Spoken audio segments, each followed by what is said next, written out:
Could machines ever be conscious? This question matters because humans are really good at justifying slavery and coming up with reasons of why it's actually okay to enslave things or people that don't look like themselves. We forget that a world without slavery was unimaginable for almost everyone most of human history. Some people who were otherwise very smart came up with explanations of why slavery was a good thing. In fact, Aristotle said, "It is clear then that some men are by nature free and others slaves, and that for these latter slavery is both expedient and right." But remember, slavery doesn't only happen against humans, it also happens against animals. Aristotle also said, "Plants exist for the sake of animals, and brute beasts for the sake of man." The inference must be that nature has made all animals for the sake of man. Slavery tends to cause a lot of suffering. However, I believe it is better for humans to bring a conscious being into the world as long as we take care of them. But why would we take care of them? Because we should minimize suffering.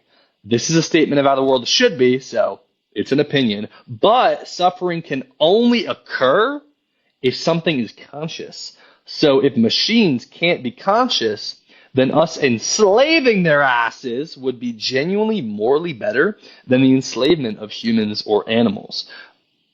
But if machines can be conscious, it opens up the door for way more suffering, since they can be duplicated for very cheap, and that means there could be tons of conscious machines suffering a lot.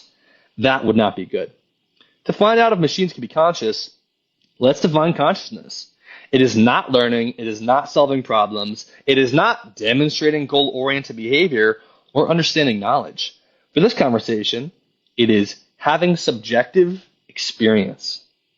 What arrangements of matter cause subjective experience? Well, there's some types we do know, and that is the human brain when it's awake and human brains while dreaming. You can prove this for yourself. Do you have subjective experience when these happen? Yes, you do. Now, we also know that human brains in deep sleep are not conscious. We know this for sure. But as for everything else, we don't know for sure.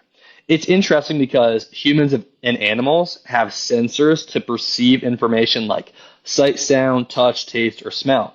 Our sensors are our eyes, ears, touch receptors, taste buds, and nose.